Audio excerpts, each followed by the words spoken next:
When you read your Old Testament, it just feels like they can never quite get it right. Israel's story is a downbeat story because every time it seems they're given a wonderful opportunity by God, they prove to be faithless. We might look at the example of the judges and how they continually lead the people. Well, after the judge dies, the people continually fall into a cycle of idolatry. We could look at the kings of Israel and Judah who, instead of relying on God, rely on their pagan neighbors around them. Or we could look at the religious leaders in Jesus' day who believe that they are doing God's will while they are persecuting God's Messiah. Now, of course, we are the church. We have the Holy Spirit dwelling inside of us, the same Spirit that empowers the kind of heroes of the Old Testament, people like Moses and David and Elisha and Isaiah. But in spite of the fact that the Spirit dwells inside of us, when we look with a critical eye at the history of the church, well, we see a lot of the same sorts of problems. We might look at the great schism that separated the Roman Catholic and Eastern Orthodox churches in the 11th century, the corruption that riddled the Catholic Church that led to the Reformation, or the religious wars that happened as a consequence of the Reformation. And of course, if we look around at the church today, what we see are lots and lots of scandals. And so it's easy for us to lose hope that the difficulties of this world can ever be decisively dealt with. Maybe we just need to reduce what we hope for. Maybe we Christians need to make compromises in the pursuit of lesser but more achievable goals. What ought we to do? Well, it's easy for us to become discouraged. We must remember that our hope is not in human effort. The end of Revelation gives us a picture of the fulfillment of God's great plan in history. And when we understand that plan, when we understand God's grace at work in that plan, it frees us to a new form of faithfulness. Over and over again, Revelation calls believers to be victorious. That's the NIV's way of translating it. Other translations render it conquer, triumph, prevail, or overcome. 15 of the 24 places that underlying Greek word appears in the New Testament are in Revelation. So it's a very important theme that Revelation is developing. But of course, Revelation looks at victoriousness, if that's a word, differently than natural eyes see it. For most people, victory looks like prevailing in some sort of contest or fight that allows you to get what you want and allows the other person not to get what they want. But Jesus redefines victory for us. Jesus' victory is about faithful obedience to God's will, even to the point of death on a cross. And for us to be victorious in the same pattern means likewise to have an unflinching obedience to God's will, even in the face of persecution. This way of being victorious doesn't look like victory except through eyes of faith. To everybody else, it looks like losing. But as we lose, at least by appearances, by faithfulness to God, God transforms our apparent defeat into victory in the same way that he took Jesus' apparent defeat on the cross to the victory of the empty tomb. The crucifixion and the resurrection serve as a pattern for God's victory over sin in the world. When we face hardship, when we face suffering, we may be tempted to take matters into our own hands to salvage whatever victory we might be able to get, but that's not the kind of victory that God calls us to. Instead, we can obey God, knowing that God's ultimate objective is accomplished through obedience to his will, no matter how hopeless it may seem from our human perspective.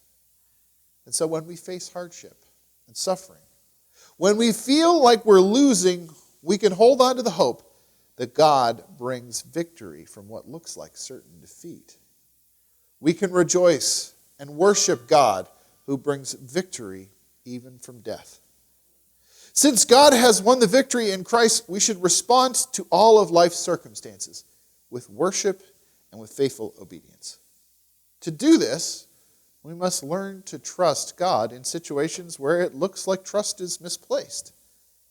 And in order to have the confidence in God necessary for us to be faithful in these sorts of circumstances, John gives us a glimpse of the end. And he helps us to understand the fulfillment of all of God's promises. And so I want to look through Revelation chapter 21 because it gives us this picture of what it looks like when God fulfills his promises, and that informs how we can choose to serve him even in dark times. So chapter 21 verses 1 to 5 starts to show us how God will renew what is broken.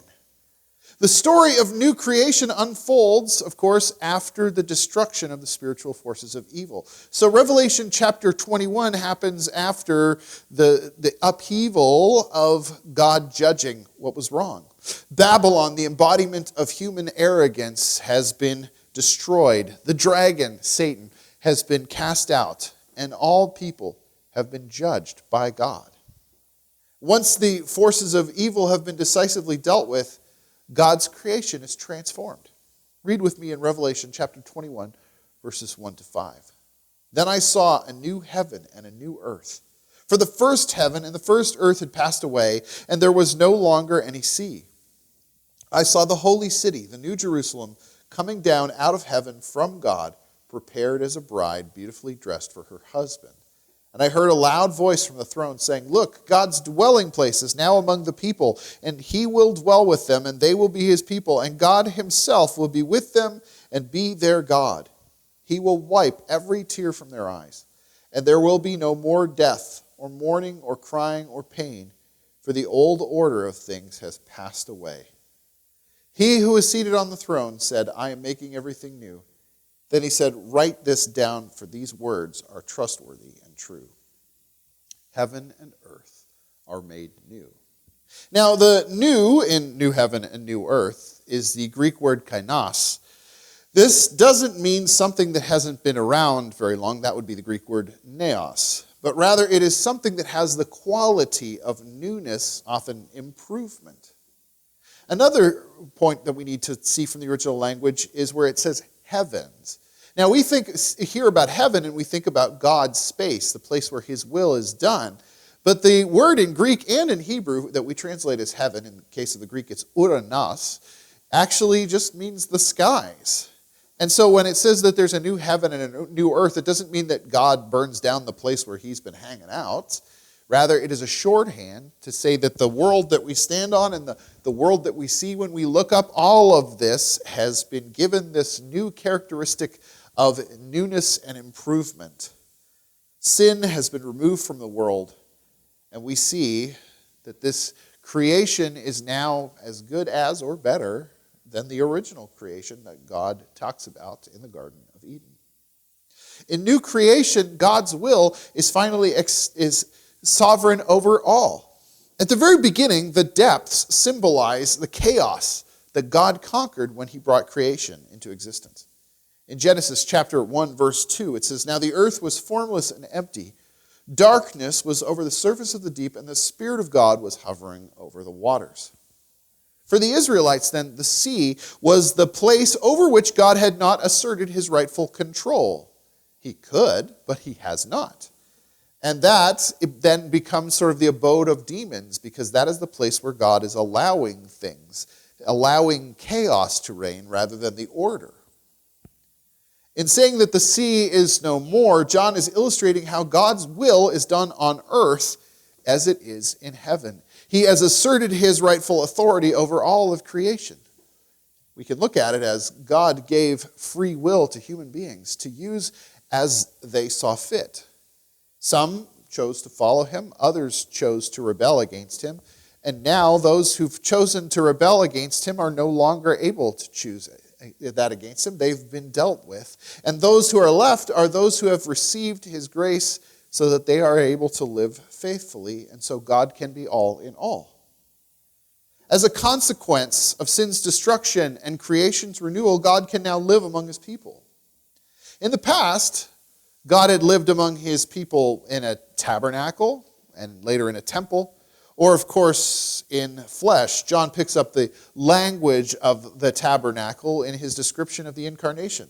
In John 1:14, it says, the Word became flesh and made his dwelling, and the word here could mean pitched his tent or tabernacled among us. God dwelt among his people in a provisional way, but where his presence was hidden behind a curtain or veiled in flesh. But now, with evil out of the way, and the world being holy, God can dwell among his people in a way that is outright.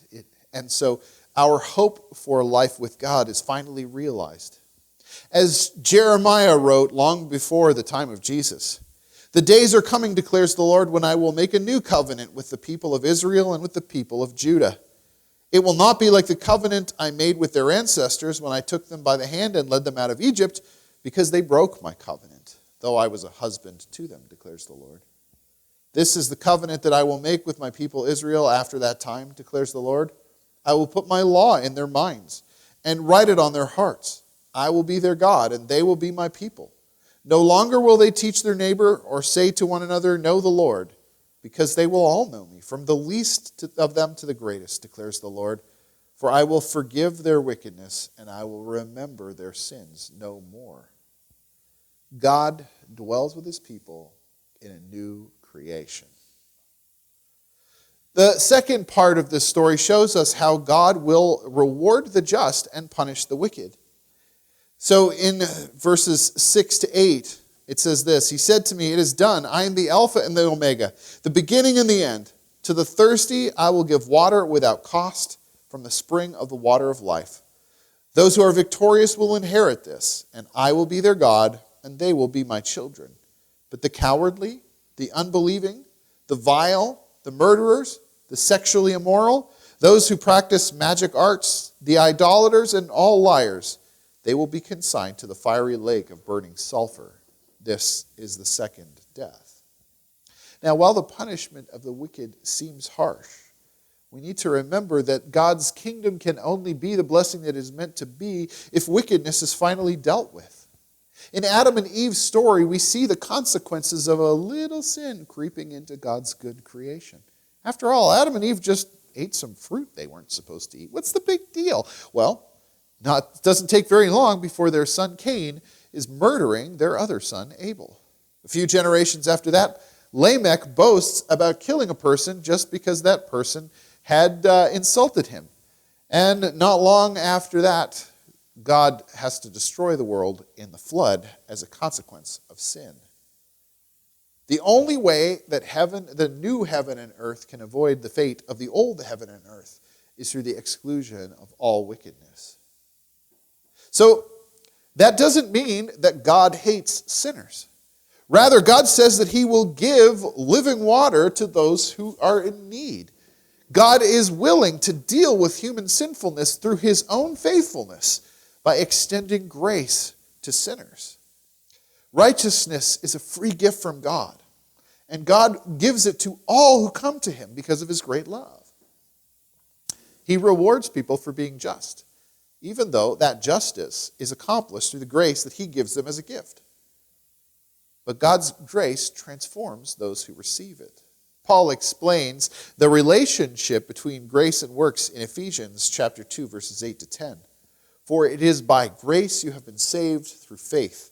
And this, not of yourselves, it is a gift from God, not by works, so that no one can boast.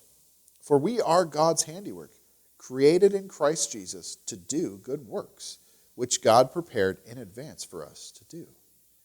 So we are not saved by our good works. We are saved by God's grace, but we are saved for good works. That as God's grace takes root in our hearts, it turns us away from ourselves and towards others in love.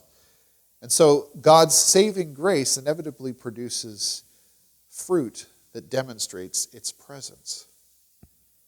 The renewal of creation and the exclusion of those who refuse God's grace finally allows the fulfillment of God's plan for creation, that God will live in intimate relationship with his people. The objective of living with his people was always the point, but it was sidetracked by the fall. But now that God has repaired what was broken, it's back on. Even though we are finite, tiny, infinitely tiny creatures to God, he still loves us and wants to dwell in fellowship with us. And so John uses the imagery of marriage, the most intimate of human relationships, to speak about God's intention towards humanity. Picking it up in verse 9. It says, one of the 7 angels who had the 7 bowls full of the 7 last plagues came to me and said, come, I will show you the bride, the wife of the Lamb. And he carried me away in the Spirit to a mountain great and high, and showed me the holy city, Jerusalem, coming down out of heaven from God. It shone with the glory of God, and its brilliance was like that of very precious jewel, like a jasper, clear as crystal. It had a great high wall with 12 gates, and with 12 angels at the gates. On the gates were written the names of the 12 tribes of Israel. There were 3 gates on the east, 3 on the north, 3 on the south, and 3 on the west. The wall of the city had 12 foundations, and on them were the names of the 12 apostles of the Lamb. The angel who talked with me had a measuring rod of gold to measure the city, its gates and its walls. The city was laid out like a square, as long as it was wide. He measured the city with the rod and found it to be 12,000 stadia in length, and as wide and as high as it is long. The angel measured the wall using human measurement, and it was 144 cubits thick. The wall was made of jasper, the city of pure gold, as pure as glass. The foundations in the city walls were decorated with every kind of precious stone. The first foundation was jasper, the second sapphire, the third agate, the fourth emerald, the fifth onyx, the sixth ruby, the seventh chrysolite, the 8th beryl, the 9th topaz, the 10th turquoise, the 11th jacinth, and the 12th amethyst. The 12 gates were 12 pearls, each gate made from a single pearl. The great street of the city was of gold, as pure as transparent glass. I did not see a temple in the city, because the Lord Almighty and the Lamb are its temple. The city does not need the sun or the moon to shine in it, for the glory of God gives it light, and the Lamb is its lamp. The nations will walk by its light, and the kings of the earth will bring their splendor into it. On no day will its gates ever be shut, for there will be no night there. The glory and honor of the nations will be brought into it, and nothing impure will ever enter it, nor will anyone who does what is shameful or deceitful, but only those whose names are written in the Lamb's book of life. In the Old Testament, Jerusalem was a symbol both of promise, but also of disappointment. Of promise because it was the place where God chose to have his name dwell. His temple was built there by Solomon.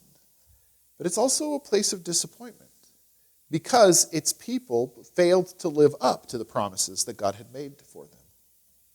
Nothing illustrates this point, of course, better than the fact that the temple leaders, those who should have been at the very center of God's will in the Old Jerusalem, put Jesus to death.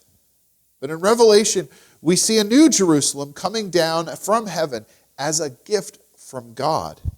By God's grace, the new Jerusalem can be the place where God dwells with his people, not proving faithless as those in the old Jerusalem had. This is Jerusalem as it was always supposed to be. The new Jerusalem is also the bride of the Lamb, signifying God's desire to dwell in intimate relationship with his renewed people. The city is a cube, 12,000 stadia on a side. That's 2,200 kilometers on each side if you put it into modern memberships, or into modern units, which, if you understood it literally, would first of all give it a footprint equal to about the size of the Roman Empire at its zenith. And of course, if you put it onto the earth, the size of it would be gigantic. I've actually put a slide here. You could see how it would look to scale. which of course is sort of an idle pursuit, because this isn't meant to be taken literally. Rather, this is a symbol that's trying to tell us about its very significance. You see, there's only two places in the Old Testament, or in the scriptures at all, other than this, that references a cube. And that is the space called the Holy of Holies in the tabernacle and in the temple that replaces it.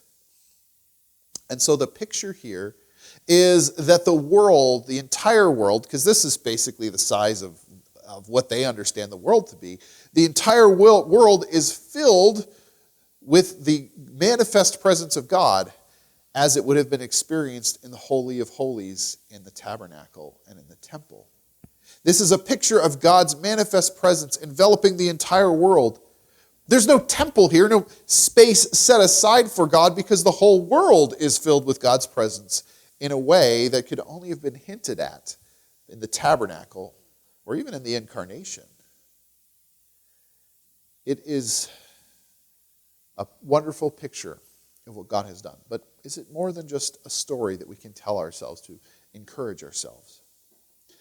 Well, I think that when we see this story, we are supposed to have two responses. The first is worship.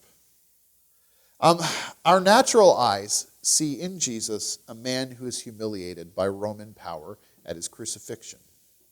Our natural eyes, of course, refuse to consider the possibility or the testimony about the resurrection. Only eyes of faith can understand what truly happened on the cross. That through death, Jesus defeated the power of sin and death. And the truth of this was demonstrated in the empty tomb. So we have two conflicting stories. One where Rome is the victor and Jesus is the defeated. And the other where Jesus is the one who is the victor, who has overcome Rome. Both stories can't be true. Worshipping the Lamb means that we dismiss what appears with our natural eyes and look instead with eyes of faith. And when we do, we join with the chorus of heaven in its worship of the Lamb. Heaven says this in Revelation 5, 9-10. You are worthy to take the scroll and open its seals, because you were slain. And with your blood you purchased for God persons from every tribe and language and people and nation. And you have made them to be a kingdom and priests to serve our God, and they will reign on the earth. Worshipping the crucified and risen Lamb means acknowledging his victory and reorienting our lives around that victory. Understanding that for us to overcome means to look like the Lamb. We worship God by becoming like the Lamb. And our worship takes its final shape in faithful obedience. If you were a peasant who lived in a territory that had been contested in war, that the old longtime king had been defeated by the armies of this upstart, and the armies of both people were in the town giving you conflicting directions, you would show your allegiance to the new king by obeying the instructions of the new king rather than the instructions of the old king. The church demonstrates its faith in Jesus' victory by being allegiant to Jesus' commands. Now, this doesn't always put us at odds with the authorities in our world, because inasmuch as those authorities and Jesus have similar interests, we actually work in a way that is constructive. So every government in the world desires the maintenance of order. And of course, they want their people to have a good life. And so the church, by being submissive to the authorities over us whenever it's possible, and by loving other people, we become the very best of citizens. But Babylon, human arrogance, usurping divine authority, which is, of course, pointed towards Rome in Revelation, but is pointed towards a spirit of human arrogance in our own day. It's not enough to have people do what is good. Human arrogance demands ultimate allegiance. So when the allegiance to Jesus and Babylon come into conflict, faithful obedience is to follow Jesus despite the costs. In John's day, the Roman authorities demanded that people make sacrifices to Caesar. Christians objected to this because they should only make they shouldn't be making sacrifices because Jesus is the ultimate sacrifice. But for refusing to do what appeared to be a test of political loyalty, they made themselves look like they were unwilling to be good citizens and were persecuted for it. Also, beyond just what the government made them do, the people around them expected Christians to participate in the civic life of their communities, which often involved pagan religious worship rituals. And of course, if they believed that their gods were real gods, then Christians' snubbing of those gods by refusing to participate in religious rituals seemed like them to be a way of calling down those gods' wrath on the entire community. So they exerted tremendous economic and social pressure on Christians to behave in a way that was contrary to the commands of Christ. And so faithfulness meant that the Christians had to follow the way of Jesus, even if it meant running afoul of the powers and authorities around them. In our context, things, of course, are quite a bit different. We are not persecuted as people, and that's a wonderful blessing that God has given to us. But there are instances in which the church has found itself being commanded to do one thing rather than to follow Jesus. So, for example, if the government declares a war and tells us that we must fight and kill its enemies, as Christians we must refuse because Jesus tells us to love our enemies. If the government were, for example, to crack down on immigration and tell us that as citizens we have a responsibility to report all undocumented immigrants for deportation, then we would have to weigh that against the harms that they're trying to run away from. If they're just vulnerable people seeking help, do we follow the government's directives and re-victimize them? Or do we simply refuse the order from the government? By being faithful to Jesus, we may run afoul of Babylon's claims to authorities. But being faithful means paying the cost. Trusting God to turn our obedience, that even seems like a loss, into victory. Remember, the vision of New Jerusalem coming down from heaven is a victory won by God, not by our effort. Sin is defeated by His power.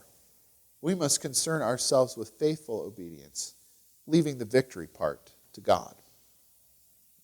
So when we look at the state of our world and we're tempted to lose heart, we can remember that God has overcome the world. The messiness we see around us is a result of human sin. The ultimate victory does not rest on humans suddenly getting their act together. We are flawed and we remain flawed. But rather, the victory that we expect comes because of the power of God, which is greater than the weakness of human folly.